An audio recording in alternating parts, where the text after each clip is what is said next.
Welcome to Illumine, the podcast. I'm your host, Sarah Shedd, and this show is produced by myself and Sophie Kohn. Each week, we sit down with filmmakers, writers, actors, musicians, fine artists, and healers to share stories and answer the why behind creativity itself. We'll discuss the context of a project, a dream, or a mission and get to its core. We will see why and how each core shines. We invite you to open your minds and your hearts to greater luminosity. And this week, I'm chatting with our friend Patterson Hood. Patterson is a musician and a songwriter currently living in Portland, Oregon. He is originally from Muscle Shoals, Alabama, and Patterson lived in Athens, Georgia for 21 years and is the co-founder of the band Drive-By Truckers. He's also a solo artist. So welcome, Patterson. Really glad to have you. This is awesome. Yeah, good to be here. Yeah. Is there anything, before we just jump in, is there anything you'd like to tell us just about yourself as an intro? Um, I, let's just jump in. I don't know. I guess. Yeah, cool. Yeah. Cool. So the first question that we like to lead with, because this is a creativity podcast, we'd love to know, what's your earliest memory of being creative? As a kid, were you quickly drawn to music? Were there other mediums that really got your attention quickly? I started writing songs really young. I started writing songs when I was 8 years old, and they were terrible, but but I guess they were okay for an 8-year-old. And really never stopped. I mean, I wrote like all the time. And you can even look at my grade transcript and pretty much pinpoint exactly when it started, because I went from being an AB student to a CD student pretty much. And I would sit in class and I'd write songs instead of listening to the teacher or doing what I was supposed to be doing. And so I wrote a ton of songs. I mean, by the time I'd finished high school, I'd written over 1,000 songs. I wrote like tons and tons of songs, and just kind of never looked back. I didn't learn how to play till I was about 14. I started learning to play guitar, and I wasn't particularly a fast learner at it because I got really frustrated because I couldn't really play what I heard in my head. And so it really frustrated me, and I think it kind of stymied my development as a player for a long time, as it really took a long time before I could do justice to what I heard in my head. And so, most musicians I know started playing first, and then at some point may have taken up writing, but I was always the writer first. So. As you were writing, did you always know that they were songs? Was that always like the intention behind it? I think that from certainly from 8 on, but I think probably I heard songs in my head before that and just didn't realize what it was, because I think it was a conscious decision to start. It's like, oh wait, these are songs, I should write this down. And I started writing them down. It was like February of 1973. And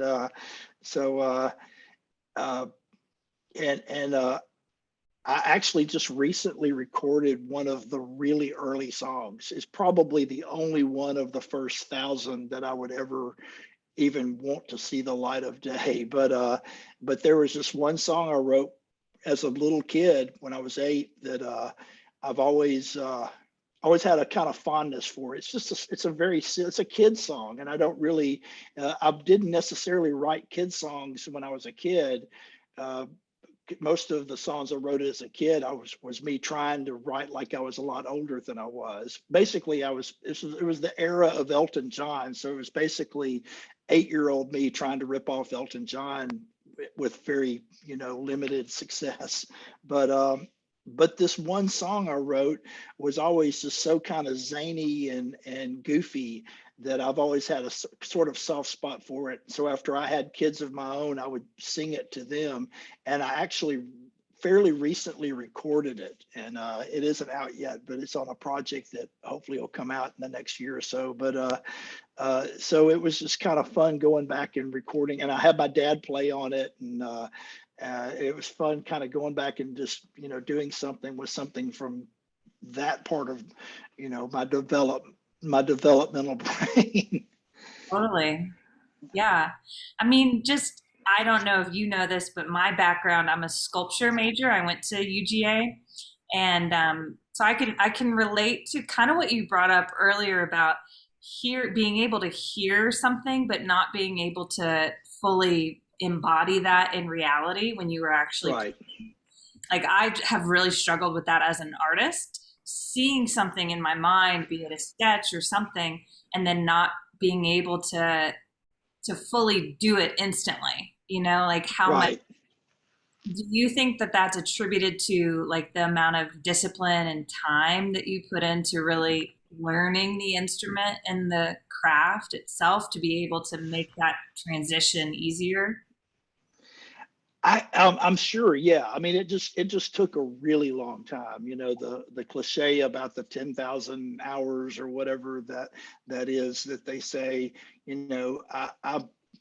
I've definitely put in way more than that as a writer. I'd probably put in that much time as a writer, by the time I started learning to even play an instrument. So my writing was just at a different place than my playing, and it was just frustrating, and I probably didn't help it along any by being stubborn in my own head too, because I didn't really want lessons. I didn't know anyone that was doing what I was trying to do, for starters. And it was, I didn't live in Athens as a kid. I lived in a small town that was definitely not as openly artistic, to put it, I guess.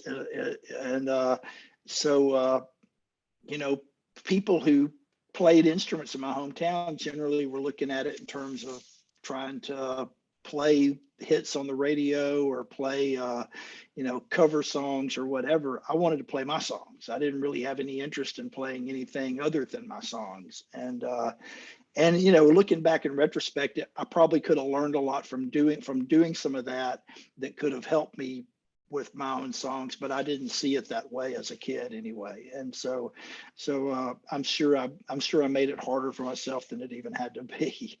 But I've kind of always done that too. It's interesting how, yeah, pain can be a powerful catalyst for transformation and change. For sure. For Yeah, sure. yeah. And you've kind of already spoken to this, but I was going to ask, how do you like classify yourself? I would maybe it's more writer to begin with, and then musician, artist, or do they all just kind of? I'm sure they all feed into each other, but do you think of that like your identity? I guess. I mean, I'm definitely consider myself a writer first and foremost. Everything else is that I've done has been kind of to serve that. And so that, but I've definitely put a lot of time into the other parts, and try to get them up to speed. I don't want to be in the early days of my band.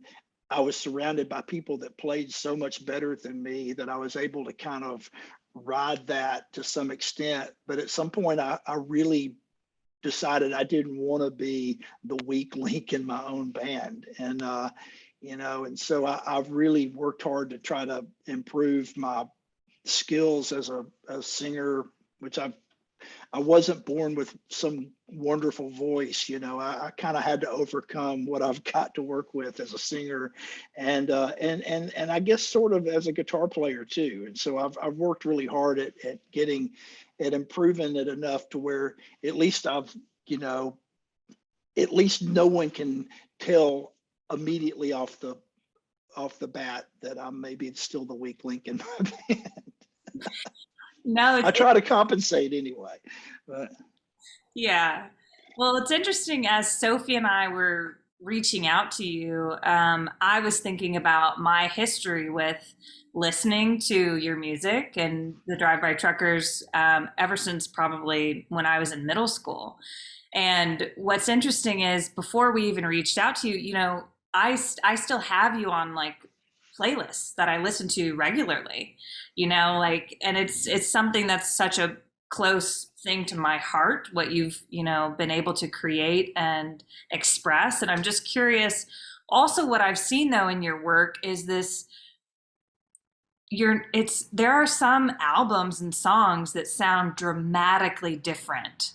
The theme, the way that it's being done, and it's this beautiful way of like reinventing yourself almost. And I'm just curious, do you think about that as an artist, how you have to change and transform? Or is it something that's just naturally happening where you're like, well, this sound feels different. I want to go in this direction, so I'm just going to follow that. Just curious. I think all of the above on that, because most of my favorite artists are artists that have, to some extent, transformed themselves over the course of their career, and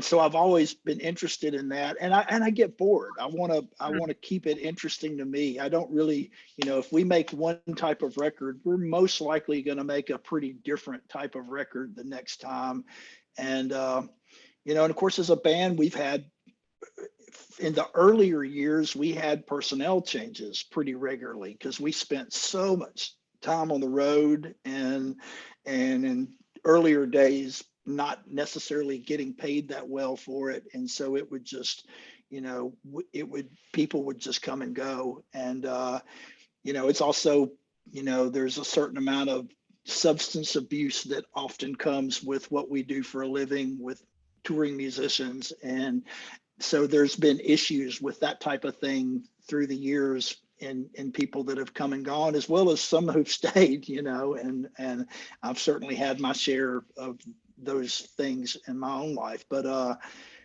so all of that kind of makes for it to kind of morph and change. And even my other big love is film, is movies, and my favorite directors, they may have a definite style, but they might try to do different things with it, different genres or whatever. And so there's always, our first two records were heavily influenced by old timey country.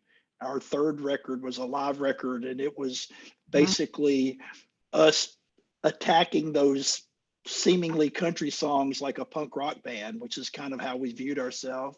And then the third record, or the fourth record, was Southern Rock Opera, which was kind of the record that made us, whatever level of semi-fame that we've ended up getting kind of came out of that record. And so that record was very much a reinvention for us. We had to kind of literally learn how to play and sing in a different way in order to make that record, because it was by design had to sound very different than what we had done previous to that. And then after doing that, we didn't really want to do that particular thing again. So we never really followed it up with anything that necessarily sounded that much like that record. And so, and there's a couple of attempts at making a power pop record, which is a genre I really love, and among other things. And so we've kind of, and then the last three records were super political, and which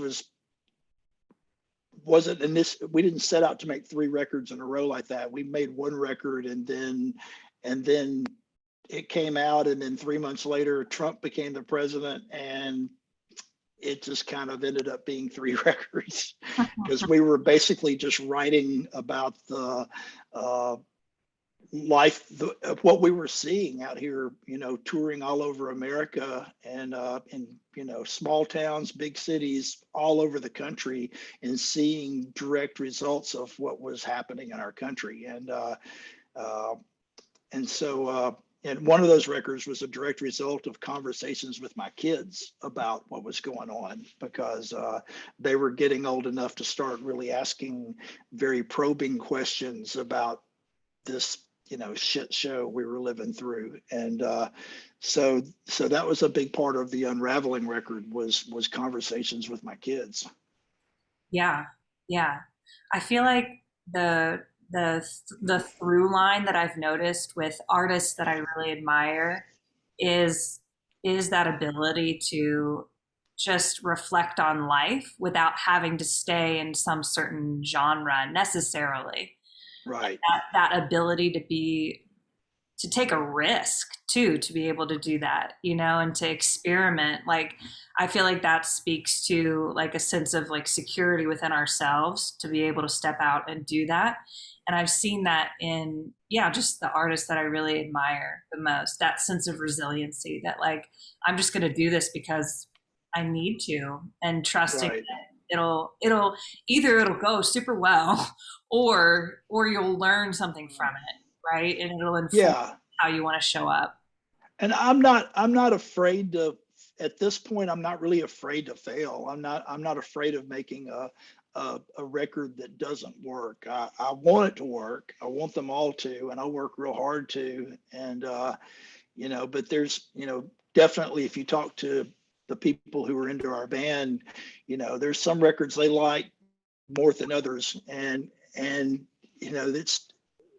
it's not for a lack of trying to get them all to work or to be good, but I think maybe some things maybe we're just better at than others. I don't know. And the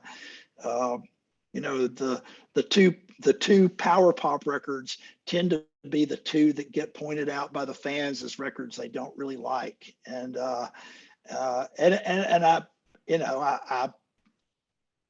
kind of like one of those records pretty good myself, but it's just how it goes, So you just don't know. But I'm lucky enough to play in this band where, I mean, the folks I play with are pretty versatile. They can do a lot of things, and we've been blessed to make a couple of records or 3 records where we backed up other artists and got to kind of inhabit their vision and their style, and kind of, it was almost like being an actor in a movie and getting to really play that part that, seems outside of what we're known for doing. And each of those experiences, I think, have made us a better band too. Mm-hmm. Yeah. Yeah. How do you think that you'll ever go back to, writing your book? Or I'm sure you have a lot of other projects too that you work on. Like, how do you prioritize that, or what's important to you? I'd like to think I will. I sure hope I finish a book or two, while I'm still hanging in there. I would like to. It's um, we just lost a year and a half of our lives. So everything, and it would have been awesome to have spent that year and a half that I was basically in this room being depressed, doing something wonderful like writing a book. That was actually when it first started, when the lockdown first started. That was kind of the first thing I was like, oh, I guess I'll have time to write that book now, and then the opposite happened. I couldn't. I kind of mentally shut down, and I wasn't able to do much of anything. And I wrote a handful of songs through that time, and we ended up kind of making the third of those 3 political records I referred to. We put that together long distance by literally sending tracks to each other via computer, and then having David Barbie in Athens, our producer, kind of put it all together, which we'd never made a record that way. And so that was a good thing to use our brains for, to try to pull us out of the dark place that we tended to stay in. But as far as writing the book, I didn't do very much on that at all, and or any of the books, because I've got several ongoing threads that I keep hoping one of them I'll be able to get over the hump. Yeah. So, Well, and you guys are starting to go back on tour, right? Or you're on right. tour? Yeah. I'll leave next week. Yeah. To week from tomorrow, I guess I'll fly out. So yeah. How long are you going to be on tour this time? Uh, this one's going to be about a month, which is a little bit longer than we usually do. We usually try to keep it about 3 weeks because we all have kids, we all have families, and so our general rule of thumb is 3 weeks on, and then you know some time off, and then 3 weeks on, and occasionally going to 4 if it's like we're doing West Coast or something like that. But we had we were off for so long that we're just kind of having to scramble to get back on our feet financially. So the tours are a little bit longer right now, and I'm about to be out for a month, and part of that time I'm going to be in Athens too because we're actually finishing a new record, and I'm very excited about that. So That's awesome. so Yeah. yeah, super excited about the new record. When I was talking about not being able to write last year, once things started kind of seeming not so hopeless, after the election, and when it looked like Trump wasn't going to be the president next time, hope, and maybe prior to them trying to overthrow the government, and the vaccine being approved, and just there, all of a sudden there seemed like a little bit of hope.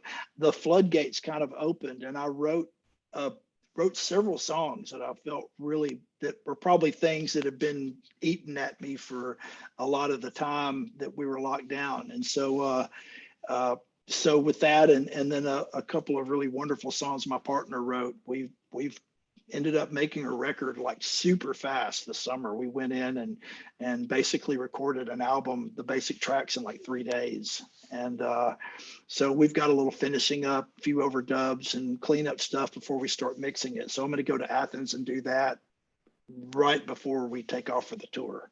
Wow. Is that what songwriting normally feels like too? Kind of like this cathartic process?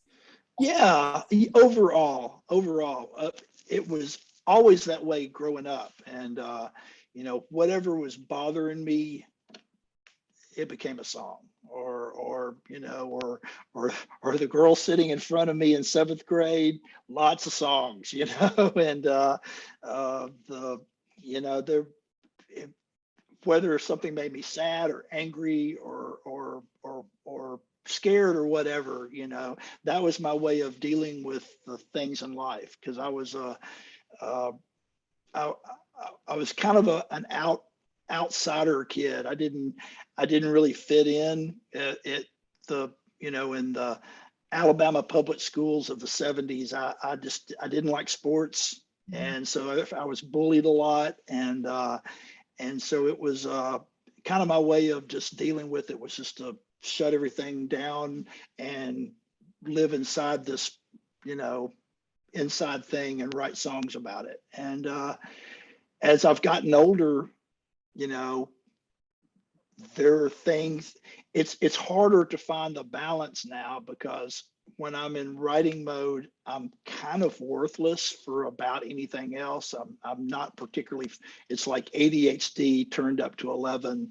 And and with kids and a family and a job and a career and all the other things, I've had to kind of learn how to turn it off and on, and that's not easy. I mean, even after all these years, I've learned how to turn it off, but you can't just flip a switch and turn it back on. It's like turning it back on is almost a process, which is, I think, part of what stymied me last year so much, is because I just wasn't able to do that, and wasn't able to put myself in a place where I could, do that. And so that's been, the harder part about being older and still doing this, is that aspect of it. But it's still a work in progress. Yeah. Yeah. I mean, I guess on a personal level too, I can relate to I wrote poetry as a kid, and I still write as much as I can. And that was my first outlet, I would say, too. And yeah, some of the best sketches and poems that I've even done to this day are rooted in like heartbreak or Right. rejection or bullying or something like that. So it does seem to stimulate this, like, I don't want to fully shut down, but I want it to move through me so that I can create something out of it. Yeah. Right. Yeah. So, when you are collaborating or even when you were forming your band, what are you like intuitively paying attention to with those relationships with other band members or other bands that you're beginning to work with? What do you look for things specific, or is it just kind of a gut feeling? Probably all of the above. My partner, Mike Cooley, um, we've played together for 36 years, and we just met accidentally. We became roommates, and that's how we met. The day I moved in, it's like, oh, you've got a guitar. Oh, you've got a guitar, and at that point in time, I was in college, and when I went to college, I I kind of for a few years gave up on my dreams of being a musician. I'd played in bands all through high school, and it ended kind of badly towards the end of my high school years. Uh, I played a really kind of disastrous show. It was the first time my dad, who is a musician, he's a musician for a living, and a really successful one. He's been one of those people that's been able to make a living doing this for over 50 years now. And he came to see me play for the first time, and it was terrible. And he sat me down the next morning and is like, "You need to go to college. It's like, I do this for a living. I see artists. I see them come and go, and I've seen really talented people that just didn't have that didn't make it, and way more talented than you are, And I was kind of like, I was pretty crushed, I mean, it sounds like I'm being harsh about my dad, but I mean, there's nothing that he said that wasn't absolutely correct. And, uh, and it was coming from a place of caring about me and loving me and just sincerely thinking that, it's like, you're kind of fooling yourself. You're delusional if you think that what you do is exceptional enough for you to be able to do this thing that I see really talented people unable to do on a daily basis. And so I took it to heart, and I went to college for a few years, and I didn't really play the whole time I was in college. I didn't pursue a band. I probably would go a year or two at a time without even taking my guitar out of its case. But I never stopped writing, and I never stopped the songwriting part. I just wrote them down and had notebooks full of songs, and I could hear them in my head, but I didn't play them. So when I moved in with Mike Cooley, we were college kids. I think I just turned 21. He was 19 or about to turn 19. We would sit around, we were broke. We'd sit around and drink cheap beer and play guitar. And I didn't really know any cover songs, so I would just play my songs and he would play along with them. And I liked what he did. And that became Adam's House Cat, which was our band from 1985 till 1991. And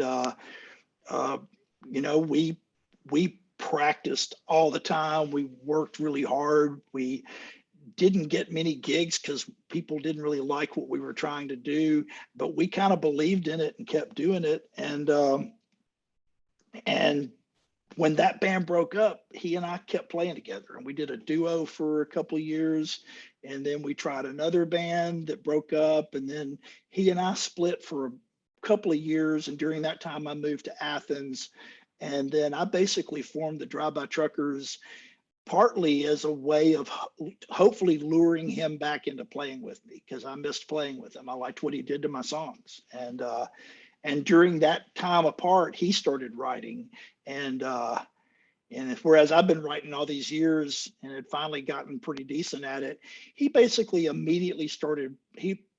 picked up where I already was. He started writing like as good or better than me immediately, which to my credit, I didn't hold against him because it's like, what? You wrote that? You asshole, but I was really thrilled to have to get to play guitar on those songs. I'd always told him he should write. Back when we played together before, I always would tell him he should write. It's like, you should write songs. Your brain works like that. I'd like to hear what you'd write. And he would basically tell me to go, fuck myself or whatever. Yeah. We generally talk really horrifically to each other, which I think is probably how we've stayed together so long. Is there's no filter, and I think we say such horrible things to each other that there's no pent up, And so so all these years later, here we are. But I love his songs. He's not prolific like I am, so there may only be 2 of his songs on the new record, but they're probably my 2 favorite songs on the record too. They're really great. Yeah. I don't know if I answered your question or if I sidetracked off though, because I will do that. That was wonderful. I mean, I feel like, the closest friends I have, Sophie's totally one of them. It just, we can say whatever we need to say because there's a degree of security between our relationship, where it's like, I'm not trying to be malicious, but it's like, no, we're just going to be direct, Yeah. When I was forming the Drive-By Truckers and I was in Athens and I was working sound at the Hi-Hat which was on Clayton Street, and there was it put me where I got to see all these different players in town, and I'd started writing specific songs for this specific band I wanted to put together that I thought in my head might be a band that Cooley would be interested enough in playing in that maybe we'd start playing together again. And so it was even that thought out. And so, I would see a drummer playing in a band and think, that drummer, he plays the way he's the type of drummer my songs I'm writing would serve that well, or John Neff on pedal steel or whoever, and so I kind of casted it that way. And way we started the band was I didn't ask all these people to join my band because who the hell am I? I'm just the sound guy at the Hi-Hat. But I saved up and I bought a day of studio time. And I had 5 songs I wanted to record that day. And so I invited the players that I thought would be right for those songs. And that was June 10th, 1996, which was the first day of the Drive-By Truckers. And Cooley drove over from Birmingham, and he had never met the other guys that were there until that day. And that was the original lineup of the band. We cut the 5 songs. It went good. We all had fun. Bought everybody pizza and beer because I didn't have any money to pay anybody. And it's like, y'all want to play a show sometime? Yeah, sure. So I booked a show, and that was it. And I just kept booking more. And in the early days, it was kind of open-ended. It's like, if you can make it, fine. If you can't make it, just let me know, and we'll either play stripped down or I'll find someone else to sit in or whatever. And then it kind of solidified into a lineup. Once we started touring, it kind of solidified pretty quickly. And then, somewhere about 9 years ago, we quit having personnel changes. And so it's been like super solid. It's like we landed this lineup of the band, which is it's just my dream band. I love the way everybody in it plays, and we all really get along great. It's a great hang. So at the end of a tour, we're not really tired of each other. We're actually kind of sad to say bye and excited when we see each other again. And especially this last time after so long. So it's so I guess I've probably answered your question by now. Yeah. Is Adam from Birmingham? Oh, Cooley, Mike Cooley. Cooley. Yeah, he's He's originally from Tuscumbia, Alabama, which is part of the Muscle Shoals area that I'm Okay, from. And got it. so so we met each other in college.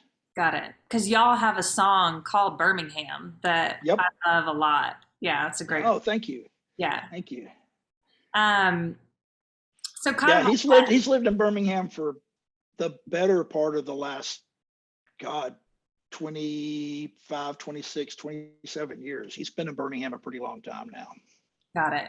Got it. Do you feel like, as an artist myself, sometimes it's difficult to accept if I've done something that I think is good? Do you find it easy to like embrace things when you're like, this is good? I know that it's good, and not from an ego standpoint, but maybe just, Right. yeah, is that kind of easy Right. for you? I think overall, some might say to a fault. Maybe I shouldn't like the stuff as much as I do sometimes. I don't know, but I like the new record. I know it's a good one. I don't know if anyone else will like it. I don't have any control over that, but I know I like it. I like it enough to where I can take whatever comes from it. It's like if it comes out and everyone hates it, it's like I still know I did what I set out to do. And I love what the band did. I'm happy with the songs themselves. I think it's one of the good ones. Sometimes we're trying to do things, and it's like, we may be in the home stretch of finishing a record, and I'm going, I don't know if this is working or not. We'll see. We let's hope so. And then you just never know. I've had records that I thought were pretty good ones that maybe in retrospect we should have done some things different, but we always, I've always tried to not overthink it, because Mm, I think I've known so many great artists who can talk themselves out of perfectly good ideas. And also our view of it all is a little skewed by the fact that our first real burst of success after, I mean, Cooley and I have been playing together for years. When we did Southern Rock Opera, we'd been together for 16 years when we did that record. So after 16 years of dismal failure, the most outlandish, horrifically stupid idea any of us ever had became the record that literally kind of changed our lives. So with that, kind of gave us a certain bravery to try things too, because it's like, everyone said that record wouldn't work, and I guess it kind of did. So it's probably not even in my top 6 or 7 of our favorite of our records, but it's the record that gave us our lives as we know it. So that kind of made us a little more probably daring than we might ought to be. I like that though. I feel like there's a lot of like shine to that, just being, Yeah, sure. yeah, yeah. I mean, are your so I know that the conversation you had with your kids really informed one of your latest records. I'm curious what that conversation was like, but also are they creative? Do you talk about arts and music in the house a lot? I'm sure you do. Oh yeah. Yes to all of the above. Uh, our oldest is 16, and they them pronouns, and they want to be a veterinarian, and and it's kind of a new. They have all of a sudden really embraced school and trying to become a better student, which is a kind of wonderful thing to see, because they've struggled forever in that regard, and all of a sudden it seems to be really turning around, because there's this spark of this goal and this ambition, and something that that's kind of fair in some ways. It's always been there, because they've always loved animals, and even talked about, I'd like to be a vet when I grow up. but it always seemed like this unobtainable goal that all of a sudden they've embraced the idea that maybe it's not unobtainable and maybe they can just make it happen, which has been really beautiful to see. But they're also an amazing artist. She draws beautifully, and a really good writer. Could pursue either of those if they ever chose to, or maybe there'll be something where all of that merges in what they end up doing. I don't know. And then my youngest one, Emmett, just turned 12 the other day, got his shot and everything, and he he's always wanted to be a film director. And although in the last year, all of a sudden there's all this talk about being a game designer because they're really into games and video games and all that. And so, but he's super creative. He's a little brainiac, and he can't turn it off. He can't even turn it down. So his brain keeps him up at night. He's like that. But yeah, we're always watching movies and talking and listening to music, and talking about stuff, sometimes stuff way beyond what would be probably normally appropriate for their ages at times. But that's kind of how we roll. Yeah. Well, it's interesting that the overlap in, you guys putting forth that album that, was a crazy idea, and it, maybe you second guessed it a little bit, but you're just going to go with it. I kind of love that energy from kids too, where it's just like, I'm not going to attach to some kind of like external formula that's going to tell me this will give you success, and it's Right. the opposite, it's actually just following what you are genuinely attracted to and putting it out there anyway. I think you're going to be most successful in whatever you do in life if it corresponds with your passion. And if you're passionate about it, that's not to say you don't need to be smart too, and think it through and figure out how to get the most out of realizing that passion. But the passion is very necessary, unless you just want to find you some jobby job that you can just do and shut off your brain, and then have a passion that you do spare time, which a lot of people do, and there's nothing wrong with that. In fact, there's times when I envy that. I kind of think, it must be awesome to just go work a job and then have a hobby, to play golf or something. I don't know. I don't play golf. I don't do anything like that. I don't like sport. I don't really have, the closest thing to a hobby I have would be like going to movies, and even that is so tied in with my passion of what I do, because if I didn't do what I do, that would have been the other thing I would have done. I've always had dreams of being a filmmaker, and at some point I had to decide to throw it all into one or the other, and fate kind of had a lot to do with how that got decided, because I ended up forming that band with Cooley, and that just kind of became it. And I didn't really know anyone. I knew people who played music for a living, but I didn't really, at that time in my life, know anyone who made films. I didn't really even know where to start. If I was starting it now, or if I was already living in Athens or something by that time in my life, I might have had I might have tried that in a different way. And, but it just wasn't, it didn't seem it seemed so far away at the time. Do you think you would ever go back into that, like making a film or working on film later? If the opportunity arose, and I'm not going to quit my day job to do it, but I've done a tiny bit of acting. I did theater as a kid, and which I loved, and I wish I'd stuck with it. I really regret that I didn't stick with it more, because that would be something that would, I think, help me in my other. I think it has helped me in what I do. I think that's part of why I don't tend to have much stage fright at all, is because at an early age I was, I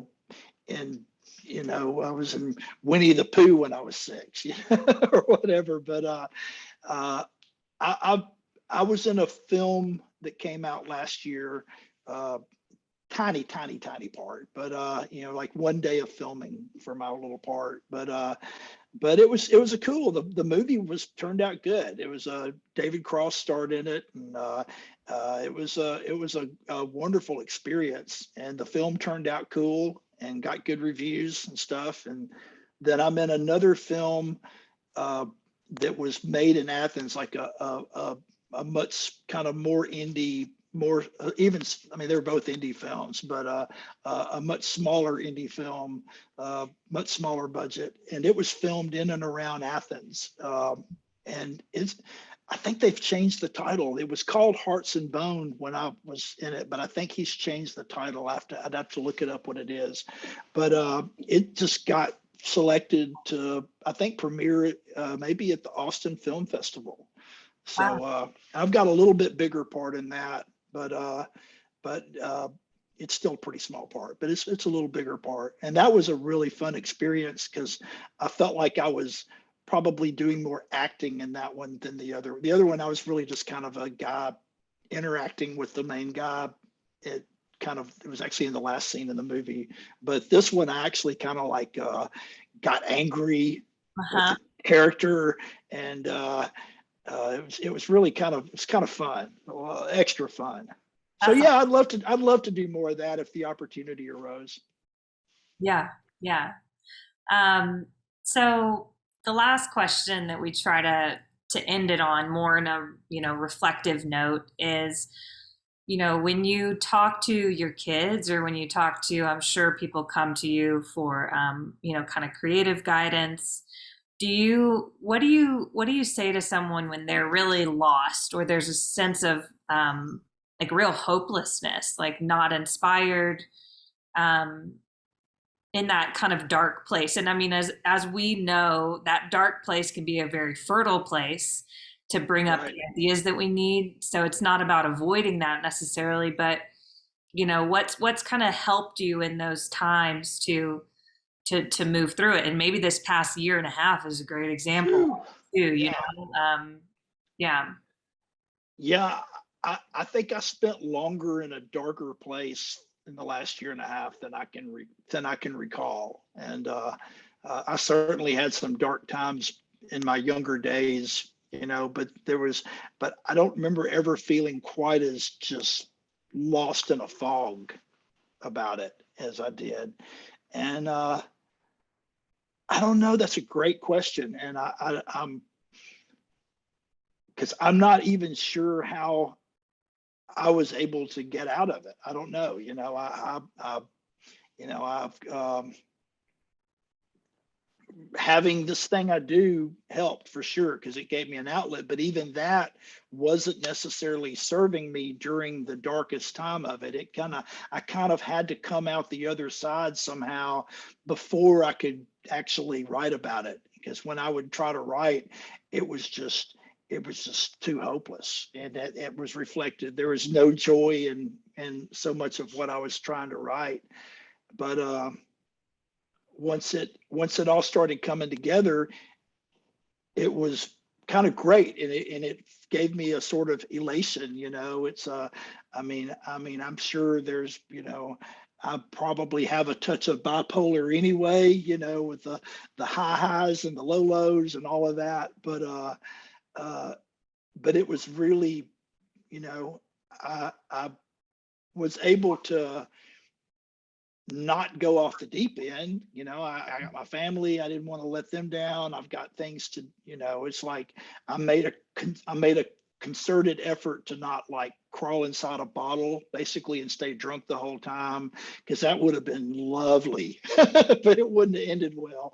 I mean, and so I kind of realized pretty early into it, it's like I probably really need to be careful right now, because this would not serve us well if I, and at younger points in my life, I might not have been as adept at seeing that through. But I did, and I'm glad of that. So I don't know. That's still none of that's answering your question though. Well, but I'm I mean, but it speaks to, I have some close friends in recovery, and it's that concept of what we resist persists.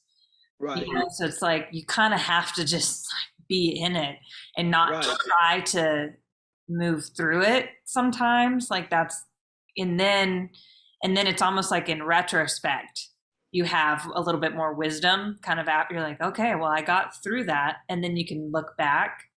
But yeah, yeah, yeah. Yeah, I guess so. I I'm very conscious of not wanting to screw over my family and let them down, and and I'm wanted to live to tell the tale, I guess, too. But yeah, yeah. so I guess there's all of that. No. What about, I mean, do you ever have like writer's block? I know that Oh you're yeah, for constant. sure, Okay. for sure. And uh, my partner Cooley, he has like sometimes can have like a crippling writer's block. Like he can sometimes go years without writing, whereas I generally try to just write through it. It's like okay, this may not be anything usable, but I'm still going to write it. I'm going to just do it because by putting in the work, that works better for me. To no one really likes putting in the time and writing a song that ends up sucking, but it seems like it's still the better alternative to just not doing it at all, for me. And so I kind of can write through it, and but it's not the same as my to me my best songs happen. It's almost like they happen somewhere else, and I just have a radio transmitter. I have an antenna, and I'm able to pick it up. And the song that actually kind of opened the floodgates at the end of last year, it was like that. It was written so fast, and it was almost like it was beyond my control. I just wrote it really fast, and when I finished, like 30 minutes later, it's like, oh, I think that might be one of the good ones, And I went downstairs, and I played it for my wife, and she's like, "That's not about us, is it?" it's like, and it hadn't even dawned on me. It's like, no, I promise, it's really not. It's like, Yeah. well, what's it about? It's like, I have no idea whatsoever what it's about, but I just wrote it, And she goes, but it's not about us. It's like, I promise it's not about us. I promise, It's like, I don't know if I would necessarily have been honest if it had been, but that's another conversation. But I was truthfully able to promise that it wasn't. I didn't know what it was about, but I knew it wasn't about us. And several months later, when I finally got to start playing out again, I was doing a show in Asheville, North Carolina. Like it was my probably fourth or fifth show back once the lockdown started ending, and I was on stage and I played that song. And about halfway through that song, I realized what it was about. And I had a dear friend who passed away last year. We lost a lot of friends last year, and but I had a dear friend who passed away very suddenly, almost exactly a year ago right now, and it dawned on me while playing the song. It's like, wow, this song's about Jimmy. This song's about him. And so when the show was over, I literally I was looking at the lyrics, like kind of going it over it like line by line. It's like, wow, this song is totally about that. And I had no idea when I wrote it. I had no idea until 6 months, 7 months later that that's what the song's about. So Yeah. That's and that's why I love songwriting. That is the essence of what I might love the most about it, is that completely out of your control thing that I get to be a part of, that I can't really control. I can learn craft, and I can learn how to get the most mileage out of the inspiration or out of what comes down the antenna. And I'm really thankful and pride myself on that aspect of it. But the actual inspiration itself is so beyond my control, and I think that's what I love the most about it. Yeah, that's a great place to end it. That's I mean, that's beautifully said. Yeah, I can definitely relate in my own way. Yeah. Well, just thank you so much for making the time. Sophie and I really appreciate it. My cousin Christy, really appreciates it. I love her, and Yeah. so yeah, they're what wonderful, wonderful, wonderful people, and Yeah. yeah, this has been great. I've thoroughly enjoyed it, and uh, thank you. It's been very nice. I hope it turns out when you put it all together like you want it to be, and all of that. And please say hi to Sophie. I can't remember how old she would have been then, but it's been a long time since the film festival days, and so please send her my regards. Definitely will. Yeah. Oh, I'm playing in Denver in a few weeks, by the way. Are you really? Yeah, we are playing. Here I think it's October 1st. It's really soon. Oh my God. October 1st. It's like an event called Whiskey X event, Okay. and it's at by where the old airport used to be that they tore down, but there's like a flight museum. Right. It's like full of like old planes and stuff. We actually did this once before. We did this 4 years ago, this exact event, and they've asked us to do it again.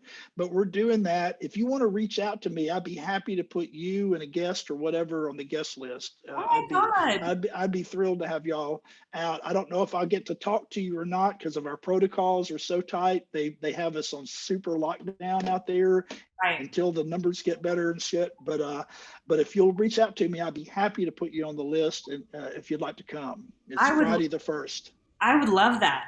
I would absolutely love that. Yeah. Great. Well, you've got my email, I guess, and all from all this. Yep. So just send me a reminder in like a couple of weeks, because I don't think they have it up yet on the app for all that stuff from our tour manager, so that I can make sure it's on there and get you whatever you need ticket wise and stuff. But I'd be happy to. It'd be great. Cool. That's awesome. That's awesome. That's like a dream come true. Cool. Awesome. Well, great talking to you, and see you on the 1st. All right. Thanks, Patterson. All right. Bye-bye. Bye.